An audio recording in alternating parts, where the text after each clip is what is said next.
What's up, guys? Welcome to Daily Dose of Reddit. This is your host, Zach, and today's subreddit is r/IDontWorkHereLady. Alright, this story's called Arrest This Juvenile Menace. This is my first post here, so I want to take the time to tell everyone a little bit about me. I am a retired paramedic. I was actually in basic EMT school, EMTB. The way I accomplished dual enrollment was because my grades were good enough to prove I would graduate high school, as you have to be at least 18 years old to be an EMT in Georgia. My birthday is in January, and the school started on January 5th. EMT school at the time was a 6 months long class, 2 nights per week. Of course, I graduated high school, and the next week I graduate in EMT, and everything is going as planned, and did for the next 26 years. Now, for one of the many stories I will share in this sub, as others, I'll have to match the sub with the subject. Oh, the wording is so weird. I just awoken after my grand total of 4 hours of sleep from my 24-hour shift of work. Need I even mention that I wanted to go home? But first, I had to make a stop at People of Walmart store, as I am 99% positive my local Wally World is where that title was coined from. Heck, while on shift, we'd make stops in there after midnight just to see the finest of fine store patrons, to have a contest to see how many of our local city's finest was actually sober enough to stay between the aisles without taking out the pyramids of canned goods at the end of each one. We even wanted to just see how many females could fit a pair of yoga pants on, and see just how many camel toes was possible in one pair of pants. I think 6 was the record.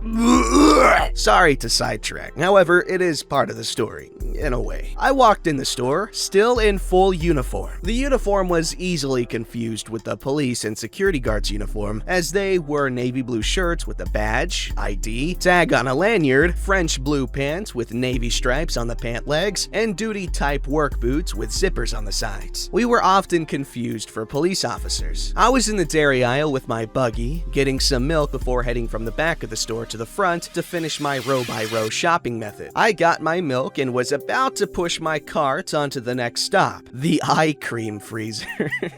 The ice cream freezer. Then, the expectedly unexpected, if that makes sense, occurs. The start of the Queen Karen of blue hair story is like this. Now, before she made it to my aisle, I have to admit, I did hear some arguing the next aisle over, and muffled yet still audible speech about, "Get me that bag off the top shelf." Then, in a more demanding, "I told you to just simply get that bag for me, and you get it, and I am not asking so nicely again." Now, what sounded like two younger boys mentioned to one another, "Who does this old geezer think she is?" Then a response from the other boy, "Have these blue hairs forgotten how to ask?" "Yeah, bro. All the old bimbo had to do was ask." I suppose they intentionally said it loud enough for her to hear, and here we go. Y'all, forgive me as I usually type with a southern drawl, as well being from a very rural area of the West Georgia area. I hear none other than the Karen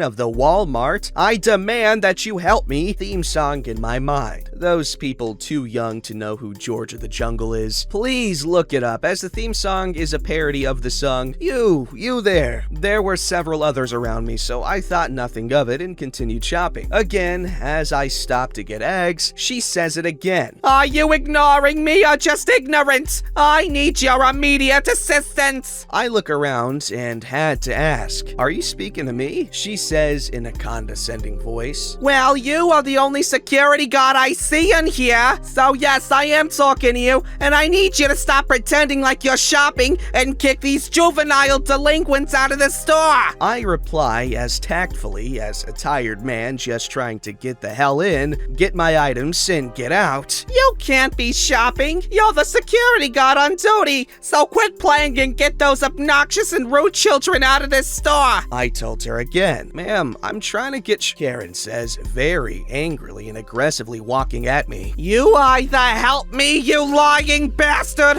or I will have you fired and banned from any job in security you will ever—" Things went downhill as rapidly as Clinton's pants under the Oval Office desk from here on out. My sleep-deprived and normally calm, cool, and collected demeanor was spent. I'd had enough. My parents have never spoken to me this way, and I was actually taught not to do what I was about to do, so forgive me me Mom and Dad. I told her, with my deep, resonant daddy voice, as my wife calls it, "I do not work here, woman! I have tried on 3 prior occasions, but you keep running your mouth and never allow me to—" She attempts to interrupt, but I stop her. She starts with, "No, you wait." I throw a hand right up about 6 inches from her face and say, "See? There you go again.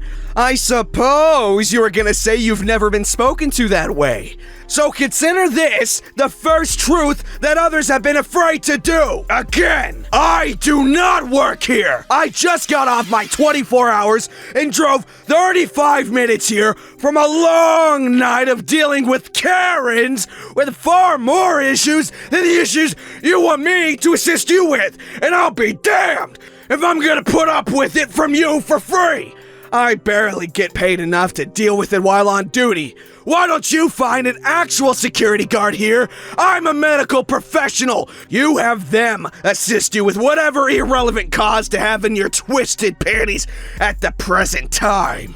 Now, leave me the hell alone. I want to go home." I left her pale as a sheet and made it far enough away she had to yell back, "You just go ahead and leave and never think about coming back. I know the manager, and he finds out, there will be hell to pay." Now, between the time hell and pay were spoken, I was struck with a small bag of powdered sugar that hit me and exploded all over my uniform. I have to admit, that was one heck of a shot from one end of the aisle to the other. It didn't hurt, just made one hell of a mess. One mell of a hess. The manager now has heard what was going on and asked me what happened. The Karen saw him approach and came down the aisle like Bruce Jenner. Not the confused Caitlyn, but the fast, athletic one we got used to seeing on our Wheaties and Olympic triathlon champion boxes. Okay. And immediately tried to butt into the conversation the manager and I had started. She would get her turn. The manager told her we're talking, and she would get her chance. Karen went ballistic. "You are already taking his side. He assaulted me, as well as the other 2 hoodlums that harassed me and made fun of me for being old, when all I wanted was help. Now your security guy was very rude to me, and I demand that he is fired and he never gets a job in security again." The manager let her speak, and we did not interrupt her. And then I gave my side of the story. I pretty much told him everything I overheard later today to the boys, and then how she began to be so rude to me even after I told her multiple times, or tried to when I could get a word in edgewise, that I did not even work there. I told him he may want to check the security footage because if she touched those young boys in any way, as well as her hitting me with the powdered sugar, that I want assault charges pressed upon her. By this time, she's trying to make her way out of the store, but the manager radioed the true security and had them stop her until law enforcement could arrive. When I made it to the front, she was being put in handcuffs. She was still crying, and with her quivering voice, was still being Karen when she yelled to me, "My husband is the local mega church pastor, and I promise you, he will make sure all of you rude liars burn in hell after the way I was treated." Labor to say, I am a Christian, and I know that I am saved by grace through Jesus Christ. And there's nothing her husband can do to have that taken away from me. However, it is not in God's word that those that bear false witness have broken at least one of the 10 commandments. Not only that, well, that doesn't take what? But the day she goes before a secular judge and see how many of those 10 commandments are commuting into years. It's a really good story. The wording was a little bit wonky in some places. I'm sorry, I've got to point it out. Other than that, is well written, but geez, that was confusing at some points. But, interesting story nonetheless.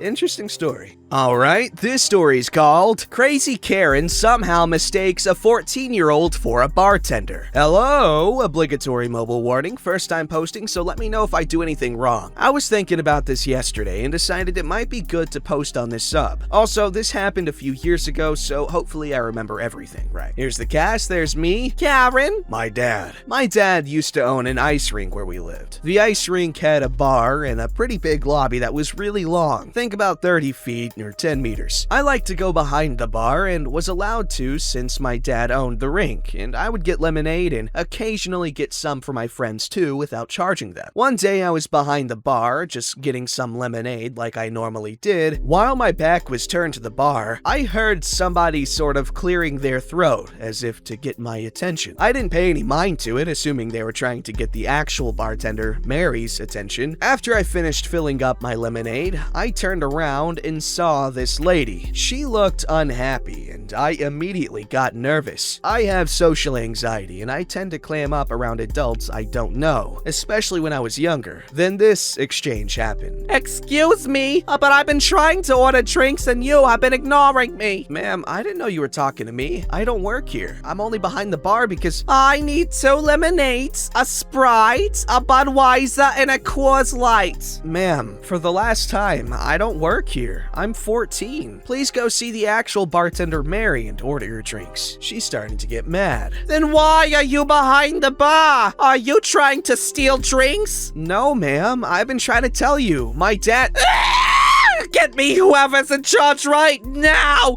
You are behaving absolutely unacceptably and not getting me my drinks! At this point, I was on the verge of tears. Fortunately, my dad happened to be in his little office near the bar, which was more like a booth, and I could go get him. I told him what happened in a few brief words, and he actually knew who I was talking about. Apparently, he had kicked out the same lady a few weeks before for abusing Mary. My dad stood up and walked over to this woman. He's about 6.5 feet tall and weighs 210 pounds, so he was pretty intimidating. This lady couldn't have been more than 5'2" and maybe 130 pounds. So when my dad walked over to this lady, you could see a little bit of apprehension on this lady's face. She was trying to maintain her bluster, but I could also tell she didn't want to be anywhere near my dad. Hello? Is there a problem? Yes! Are you the manager here? This bartender's absolutely awful and refusing to serve me drinks. Ma'am, I am the owner of this building, and that is my daughter. She is 14 and is not a bartender. There happened to be a framed newspaper with my dad on the front cover for buying the ice rink right where we were standing, which Karen saw. The color immediately drained out of her face, but for whatever reason, she still tried to throw a fit. Well,